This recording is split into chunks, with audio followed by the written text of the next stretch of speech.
नमस्कार आप सभी को बीएमएस प्रो के चैनल पर आप सभी का स्वागत है। आज हम डिस्कस करेंगे अगत तंत्र की इंट्रोडक्शन के बारे में।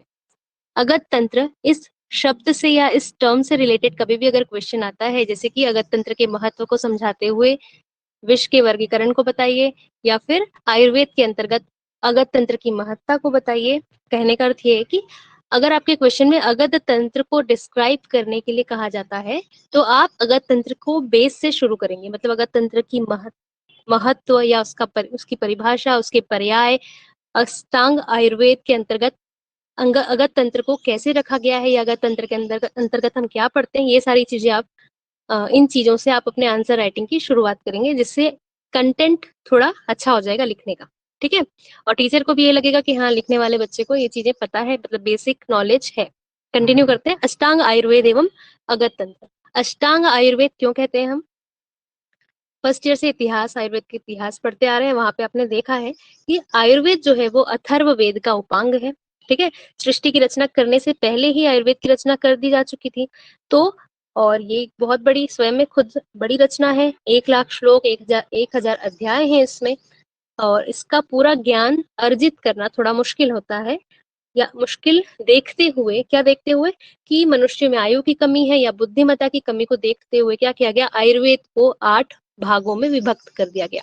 8 भागों में विभक्त करने के कारण ही आयुर्वेद को हम अष्टांग आयुर्वेद इस नाम से भी देखते हैं। ठीक है, कंटिन्यू करते हैं। आचार्य चरक के अनुसार, आचार्य सुश्रुत के अनुसार और आचार्य वाग्भट्ट के अनुसार अष्टांग आयुर्वेद के लिए श्लोक दिए हुए हैं, जो कि इम्पोर्टेंट है। और जब भी आप शुरू करेंगे अगत तंत्र के बेस से लिखना, मतलब इसका परिचय देना, तो यहाँ से आप शुरुआत करेंगे कि आचार्य सुश्रुत, चरक और वाग्भट्ट ने अगत तंत्र को क्या स्थान दिया है। ठीक है, कंटिन्यू करते हैं। आचार्य चरक के अनुसार जो श्लोक है वो है, तस्य आयुर्वेदस्य अंग अन्य अष्टौ तद्यथा काय चिकित्सा शालाक्यम शल्य अपहर्त्रिकम विष वैरोधिक प्रशमनम भूत विद्या कौमारभृत्यकम रसायनम वाजीकरणम इति। ठीक है, जो ये 8 सब्जेक्ट के नाम है, काय चिकित्सा, शालाक्य तंत्र, शल्य तंत्र, अगत तंत्र, भूत विद्या, कौमारभृत्य, रसायन तंत्र और वाजीकरण तंत्र, ये आयुर्वेद के अंग हैं। ठीक है, आचार्य सुश्रुत के अनुसार जो श्लोक है वो है, शल्यम शालाक्यम काय चिकित्सा भूत विद्या कौमारभृत्यम अगत तंत्रम रसायन तंत्रम वाजीकरण तंत्रम इति। ठीक है, लगभग चरक और सुश्रुत के जो श्लोक है वो लगभग एक जैसे हैं। आपको इन सब्जेक्ट्स के नाम अगर याद है तो आप आसानी से अष्टांग आयुर्वेद को डिस्क्राइब कर सकते हैं। आचार्य वाग्भट्ट के अनुसार जो श्लोक है वो है, काय बालो ग्रहोर्ध्वांग शल्य दृष्टा जरा विषान अष्टावंगानी तस्याहुष चिकित्सा येषु संस्कृता। ठीक है, आपको यहाँ पे ये ध्यान देना है कि आचार्य चरक ने अष्टांग आयुर्वेद का जो डिस्क्रिप्शन दिया है वहां पे कहीं भी अगध तंत्र ये शब्द नहीं दिया। उन्होंने दिया है विष वैरोधिक प्रशमनम। ठीक है, कि शरीर में अगर किसी भी प्रकार का विष है, उसके विरोध में जो, या उसके विरोध का, या उसके विरोध में शमन करना। ठीक है, तो विष के प्रभाव का जो विरोध होगा, या विष के प्रभाव का विरोध करते हुए या शमन करने को ही अगत तंत्र के नाम से या अगत तंत्र को परिभाषित किया है विष वैरोधिक प्रशमनम से। आचार्य सुश्रुत ने अगत तंत्र क्लियरली दिया यहाँ पे, और आचार्य वाग्भट्ट ने द्रष्टा, ठीक है, दंश या डंक मारना, इस द्रष्टा शब्द से अगत तंत्र को परिभाषित किया है। ठीक है, कंटिन्यू करते हैं आगे। तो जब भी आपको अगत तंत्र का परिचय लिखना हो तो आप अष्टांग आयुर्वेद को पहले डिस्क्राइब करेंगे। आगे देखते हैं इंट्रोडक्शन अगत तंत्र का। इंट्रोडक्शन मतलब परिचय। तो सबसे पहले ये बताएंगे आपके अगत तंत्र का जो शाब्दिक अर्थ है वो क्या है। तो अगत तंत्र 2 शब्दों से मिलकर बना है, अगध प्लस तंत्र। ठीक है, अगध प्लस तंत्र, इन 2 शब्दों से मिलकर बना है।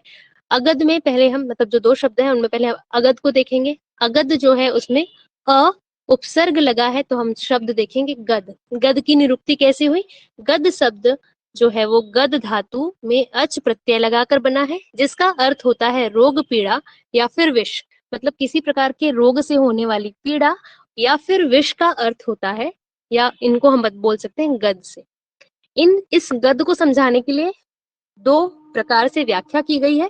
पहला है नास्ति गदो यस्य, दूसरा है नास्ति गदो यस्मात्। नास्ति गदो यस्य का अर्थ होता है निरोग या फिर रोग रहित।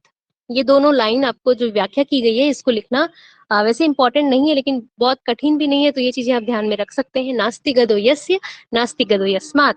ठीक है, नास्ति गदो यस्य का मतलब होता है निरोग या फिर रोग रहित।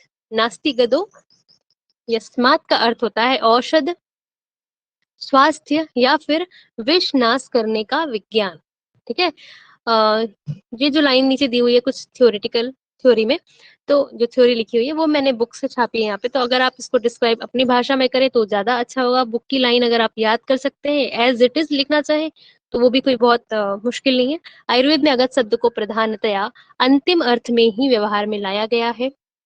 अगध शब्द का अधिकांश व्यवहार प्रतिविष या एंटीबॉडी या विषग्न औषध के लिए किया गया, मतलब अंतिम जो प्रयास है वो अगध तंत्र का प्रयास होगा। मतलब बॉडी में अगर किसी प्रकार का रोग भी है तो वो उसका प्रभाव इतना ज्यादा नहीं हो जाता शुरुआत में ही कि वो विष का काम करे। ठीक है, कोई बीमारी अगर हो गई है तो वो धीरे धीरे धीरे इतनी बढ़ेगी कि वो विष का काम करे। तो अगध तंत्र जो है वो उसको हम लास्ट में ही, मतलब अगध तंत्र में जो चिकित्सा बताई गई है, अगर रोग से हो रहा है वो विष के जैसा प्रभाव, तो उस का इलाज हम अगध तंत्र के अकॉर्डिंगली बहुत अंतिम स्थिति में करेंगे। ठीक है, तो ये आपको अगर समझने के लिए हमें बताया गया, बहुत अगर आप ना भी लिखे तो कोई प्रॉब्लम नहीं है। आगे देखते हैं, एक टॉपिक हमारा बनता है अगध के पर्याय, सिनोनिम्स और ऑफ अगध। अभी हम अगध शब्द को डिस्क्राइब कर रहे हैं, इसलिए अगध शब्द के क्या क्या पर्याय हैं, सभी अलग अलग जो रचनाएं हैं उन्होंने उसमें ये पर्याय दिए गए हैं। आप कम से कम 3 से 4 पर्याय याद रख लें तो इजी, जो इजी पर्याय हैं जो आपको याद हो जाए तो सफिशियंट है। कौन कौन से पर्याय हैं यहाँ देखो। भेषजम, औषधम, भैषज्यम। अगध को अगदह भी बोलते हैं, जायु भी बोलते हैं। तो भैषज ये ऊपर दिया जा चुका है, भैषज्य, भेषजम, भेषज। ठीक है, अगध तो है, औषधम, जैत्र, जायु ऊपर भी दिया है, जायु यहाँ भी है, औषध भी है, आयुर्योग भी है। अगर इनमें से लगभग कुछ जो है वो रिपीट हुए हैं, है ना, क्योंकि अलग अलग संहिताओं से अलग अलग रचनाओं से यहाँ दिया गया है। तो आप कम से कम 3 से 4 5 जितने भी आपको याद हो, जैसे कि जायु, औषध, भैषज्यम, औषधम, है ना, तो ये आप पर्याय इसके याद कर सकते हैं। अब हम डिस्क्राइब करेंगे शब्द तंत्र को। ठीक है, तंत्र क्या है? तंत्र है त्रायते शरीर मननेन इति तंत्रम, की जिस के द्वारा, ठीक है, जिस भी रचना के द्वारा या जिसके भी द्वारा शरीर की रक्षा की जाए उसको तंत्र कहते हैं। त्रायते शरीर मननेन इति तंत्रम, तो जिसके द्वारा शरीर की रक्षा की जाए उसको हम क्या कहते हैं? तंत्र कहते हैं। अब शरीर की रक्षा 2 प्रकार से की जा सकती है। ठीक है, किन दो कौन कौन से प्रकार है? पहला है शास्त्र के द्वारा और दूसरा है चिकित्सा के द्वारा। ठीक है, अब शास्त्र के द्वारा कैसे की जा सकती है? देखो, तो जो भी शास्त्र है, ठीक है, वो मनुष्य को ज्ञान देगा, है ना, ज्ञान प्रदान करेगा। शास्त्र क्या करता है? जो शास्त्र पुराने जो भी हैं उनसे क्या होता है? मनुष्य को ज्ञान प्रदान करते हैं और उस मनुष्य की मानसिक और नैतिक पक्ष की रक्षा की जाती है। मतलब मानसिक जो चिकित्सा है, ठीक है, चिकित्सा नहीं बोलना चाहिए, रक्षा बोल रहे हैं, सॉरी, है ना, तंत्र के द्वारा जो रक्षा कर रहे हैं उसको तंत्र बोलते हैं, जिसके द्वारा हम क्या कर रहे हैं? शरीर की रक्षा कर रहे हैं। तो रक्षा 2 प्रकार से है, उसके मन की रक्षा करेंगे पहले तो अपन, है ना। तो मन की रक्षा कैसे करेंगे? मानसिक और जो नैतिक पक्ष की रक्षा है वो शास्त्र के द्वारा की जाती है। मानसिक और नैतिक पक्ष की रक्षा शास्त्र के द्वारा की जाती है। और चिकित्सा किसकी करते हैं? हम शरीर की करते हैं, जो शारीरिक सिस्टम है हमारा, बॉडीली सिस्टम है, ठीक है, जिसको मनोदैहिक तंत्र कहते हैं। तो जो बॉडीली सिस्टम है उसको अगर हम आरोग्य प्रदान कर रहे हैं, मतलब उसको अगर हम अच्छा बना के रख रहे हैं, स्वस्थ रख रहे हैं, तो ये जो तरीका है वो है, उसको कहते हैं चिकित्सा। ठीक है, तो अगर हम इसको शुरू से समझना चाहें कि तंत्र क्या है, तो जो भी ऐसी कोई भी ऐसी चीज है ना, युक्ति, कोई भी ऐसी युक्ति है जिसके द्वारा शरीर की रक्षा हो रही है। और शरीर की रक्षा 2 प्रकार से कर सकते हैं, या तो शास्त्र के द्वारा या फिर चिकित्सा करके। शास्त्र क्या करता है? शास्त्र करता है मानसिक और नैतिक पक्ष की रक्षा करता है, किसी भी बॉडी की, किसी भी शरीर की, मतलब किसी भी इंसान की बोल रहे हैं पर हम। तो क्या होता है वहां पे? उसकी मानसिक और नैतिक पक्ष की अगर रक्षा हो रही है तो वो क्या करता है? कौन करता है? शास्त्र करता है। और बॉडीली सिस्टम की या फिर शारीरिक रूप से जो रक्षा होती है वो क्या कौन करता है? वो सॉरी, वो कैसे करते हैं? चिकित्सा के द्वारा करते हैं। तो अगध और तंत्र, इसको डिस्क्राइब करना इंपॉर्टेंट है। ये दोनों चीजें आपको समझ में आनी चाहिए, इसको आप लिख सके आसानी से कि अगध क्या है और तंत्र क्या है। ठीक है, आगे कंटिन्यू करते हैं। अगध तंत्र की डेफिनेशन, जिसको toxicology, definition of toxicology modern हम नेक्स्ट वीडियो में डिस्कस करेंगे। बहुत इंपॉर्टेंट है इसका जो ये श्लोक है, परिभाषा। कई बार वाइवा में अगर आपको कुछ नहीं बनता तो आपको ये पूछा जाएगा अगत तंत्र को या अगत तंत्र का की परिभाषा का श्लोक बताइए। ठीक है, वैसे होता नहीं जनरली, लेकिन जिसको कुछ नहीं बन रहा उसको ये पूछा जाता है, तो ये आपको मस्ट है, ये याद होना ही चाहिए। कंटिन्यू करते हैं। अगत तंत्रम नाम सर्प कीट लूता मूषक आदि दष्ट विष व्यंजनार्थम विविध विष संयोग उपशमनार्थम च। फिर से देखते हैं। अगध तंत्र नाम, सॉरी, अगध तंत्रम नाम, ठीक है, अगध तंत्रम नाम सर्प कीट लूता मूषक आदि दष्ट विष व्यंजनार्थम विविध विष संयोग उपशमनार्थम च। ठीक है, कुछ बहुत कठिन नहीं है, आप 2 से 3 बार अगर रीड करेंगे तो ये श्लोक आपको अच्छे से याद हो जाएगा। ठीक है, इसको डिस्क्राइब करने के लिए बुकिश लाइन है जो मैंने कॉपी की है, आप आराम से अपनी लैंग्वेज में भी लिख सकते हैं, कोई प्रॉब्लम नहीं है, बस आपको समझ में आना चाहिए। आयुर्वेद की शाखा, ठीक है, आयुर्वेद की वो शाखा या आयुर्वेद की उस शाखा को हम अगत तंत्र के नाम से देखते हैं, जिसके अंतर्गत सर्प कीट, सॉरी, सर्प कीट लूता, लूता मतलब मकड़ी, ठीक है, यहाँ पे मूषक भी दिया है तो मूषक, यहीं पे चूहा लिख लेंगे आगे, सर्प कीट लूता मूषक आदि से दंष्ट या दंष्ट हुए। ठीक है, एक तरीका यह हो सकता है कि ये इन्होंने डंक मारा है। दूसरा, अन्य विविध प्रकार के, कौन कौन से प्रकार के विष हो सकते हैं? सामान्य, कृत्रिम, संयोगज विष, मतलब सामान्य नॉर्मली जो यूज होता है, कृत्रिम बनाया गया, और संयोगज है ना, किसी मिश्रित किसी प्रकार से। तो 3, एक तो हो गया किसी ने दंश मारा है ना, ये सर्प कीट लूता मूषक, इनसे हुआ, या फिर कौन कौन से? सामान्य विष, कृत्रिम विष, संयोगज विष। इससे आहत प्राणियों की पीड़ा, मतलब इनसे अगर क्या होगा, बॉडी में है ये तो बॉडी में पीड़ा होगी, और उस पीड़ा के उपशमन, मतलब उसका क्या होगा, उसका शमन करना चाहते हैं, तो उनकी पीड़ा के उपशमन, निदान और चिकित्सा का विधान किया गया हो, उस तंत्र को या आयुर्वेद की उस शाखा को हम क्या कहते हैं? अगध तंत्र कहते हैं। एक बार फिर से देखेंगे। अगध तंत्रम नाम सर्प कीट लूता मूषकादि दष्ट विष व्यंजनार्थम विविध विष संयोग उपशमनार्थम च। आयुर्वेद की वह शाखा है या फिर अगध तंत्र आयुर्वेद की उस शाखा को कहा जाता है जिसके अंतर्गत सर्प कीट लूता मूषक आदि से दंष्ट हुए, मतलब इनसे मिलेगा जहर, या कहाँ से मिलेगा? विविध प्रकार के सामान्य, कृत्रिम, संयोगज विष। ठीक है, सामान्य विष, कृत्रिम विष, संयोगज विष, इससे आहत, इन तीनों में से, मतलब इन सभी में से किसी भी प्रकार के विष से आहत प्राणियों की पीड़ा, जो भी उनका दर्द होगा, उसका शमन करना चाहते हैं। ठीक है, उपशमन के बारे में डिस्कस करेंगे। निदान और चिकित्सा का विधान किया गया हो, किस में विधान किया गया है? अगत तंत्र में। ठीक है, तो अगत तंत्र में हम ये सब चीजें पढ़ते हैं। नीचे वाला श्लोक मैं पढ़ रही हूँ, लेकिन आपको याद करना जरूरी नहीं है, बिल्कुल आप छोड़ देंगे तो भी चलेगा।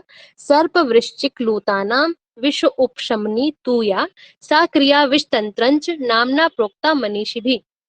सर्प, बिच्छू, मकड़ी के विषों के प्रभाव का नाश करने वाली विशेष क्रिया को विष तंत्र कहते हैं। कभी भी नहीं पूछा गया कि विष तंत्र क्या, और विष तंत्र को आपको डिस्क्राइब करने की जरूरत भी नहीं है, कोई प्रॉब्लम नहीं है अगर नहीं याद है तो, बस ये इंपॉर्टेंट है तो ये आपको याद होना चाहिए। ठीक है, सांप, बिच्छू आदि के, आदि के विष को सभी विषों का प्रतिनिधि मानना चाहिए। सांप, बिच्छू, ठीक है, जो जंगम जिसको मान के चलते हैं, तो इनके विष को, सभी जो भी विष होते हैं उन सभी का प्रतिनिधि मानना चाहिए। अगत तंत्र का प्रयोजन, ठीक है, तो प्रयोजन का मतलब क्या है कि इसकी उत्पत्ति कैसे की गई, है ना, तो अगत तंत्र की का जो प्रयोजन है कि इसका उद्देश्य क्या है। जैसे आयुर्वेद का प्रयोजन देखते हैं हम कि स्वस्थ से स्वास्थ्य रक्षणम आतुरस्य विकार प्रशमनम च। ठीक है, ये किसका? आयुर्वेद का प्रयोजन है। ऐसे ही अगत तंत्र का प्रयोजन क्या है? 2 इसके मुख्य प्रयोजन है। स्वस्थ प्राणियों की विष के प्रभावों से रक्षा, मतलब अगर बॉडी में विष है तो उसके प्रभावों से उनकी रक्षा कैसे की जाए। और दूसरा, विषाक्तता से ग्रस्त प्राणियों का कष्ट निवारण करके उन्हें आरोग्य प्रदान करना। मतलब पहले तो ये देखेंगे कि स्वस्थ प्राणी है तो उसमें हम ऐसा क्या करें, या उनके शरीर को हम ऐसा क्या बनाएं कि उनके शरीर में ऐसी इम्यूनिटी हो जाए या ऐसी शक्ति हो कि विष का प्रभाव उनमें पड़े ही ना। और अगर विष हो गया है या विष चला गया है तो उससे होने वाला जो कष्ट है उसके निवारण करके उन्हें वापस से आरोग्य प्रदान करना। तो ये जो 2 मुख्य प्रयोजन है अगत तंत्र के। अगत तंत्र टर्म से या इस शब्द से रिलेटेड कभी भी क्वेश्चन आता है तो आपको शुरू करना है अष्टांग आयुर्वेद से, फिर उसके बाद शाब्दिक अर्थ को डिस्क्राइब करना है, फिर पर्याय बताने हैं, उसके बाद अगत तंत्र की परिभाषा बतानी है कि अगत तंत्र की परिभाषा क्या है। इसका ये श्लोक इंपॉर्टेंट है, अगत तंत्रम नाम सर्प कीट भूता मूषक आदि दुष्ट दुष्ट विष व्यंजनार्थम विविध विष उपसंयोग उपशमनार्थम च। ठीक है, और प्रयोजन। तो इसके बाद आपको अपने आंसर राइटिंग की शुरुआत करनी है। Thanks for watching this video. Next video हम डिस्कस करेंगे, हमारा टॉपिक रहेगा विष। Thank you for watching.